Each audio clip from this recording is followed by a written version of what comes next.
Hey guys, what's going on? Mike the Caveman Kuhn here again for Paleo Primal Long Island and MikeTheCaveman.com. And today's question comes from my good friend Maddie, and it has to do with what is the best way to improve your breast milk quality and volume.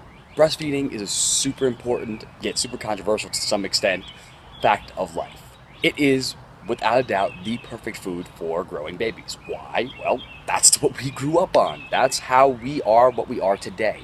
If it wasn't, those babies wouldn't be alive and we wouldn't be here, right? We're made to thrive, and we thrive on that breast milk. Unfortunately, in today's society, women don't always produce adequate amounts, and we don't have enough nutrition in it. So what are the things to focus on? Nutrition in and of itself doesn't necessarily affect the volume. Breastfeeding is a neurohormonal response. You're going to want to make sure you're getting adequate skin-to-skin contact with the baby, as well as always being around it, and be sure to constantly feed. That volume increases when you are continually feeding. So make sure that you are always feeding when the baby's hungry. So the more you feed, the more your volume is going to increase.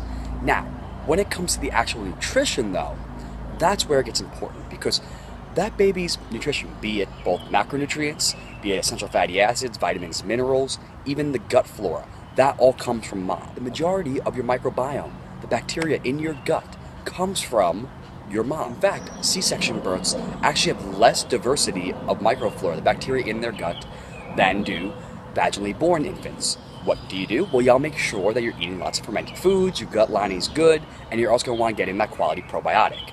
You're also going to want to make sure you have sufficient vitamins and minerals, because if you're deficient in vitamin D, guess who else is? Your baby. So it's super important that you are sufficient in all of your vitamins and minerals, all your essential micronutrients. The fatty acid profile. If you are deficient, if you're not eating enough fat, you're not going to be able to produce enough milk either. Now, I know I said that nutrition doesn't have too much bearing, but in order to create those hormones, you need to have quality fat in your diet. So if you're eating more omega-3s and you're eating more quality saturated fats like the grass-fed butters and particularly coconut oil, you're going to have a better fatty acid profile for the baby. Just like we talk about grass-fed cows, and other grass-fed ruminants having a better fatty acid profile, the better you eat, the better the fatty acid profile and micronutrient content that your baby's going to be supplied with. Now again, do not be afraid of saturated fat. 50% of the fat in breast milk is saturated fat. So do not fear the saturated fat.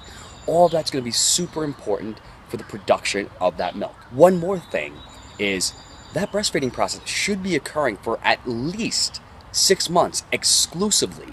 It should be nothing else but that breast milk. You don't want to be doing the formulas, and it's really not great to be introducing solid foods before. Now, while it should be exclusively for 6 months, it is ideal if it continues for up to 2 years. I know that seems crazy in our society. That seems like it's so tough. But no, up to 2 years is really what you should be doing. But at that 6-month point, when you start to introduce solid foods, it should not be those grains or legumes. At that 6-month point, your baby has started to deplete its maternal iron as well as choline.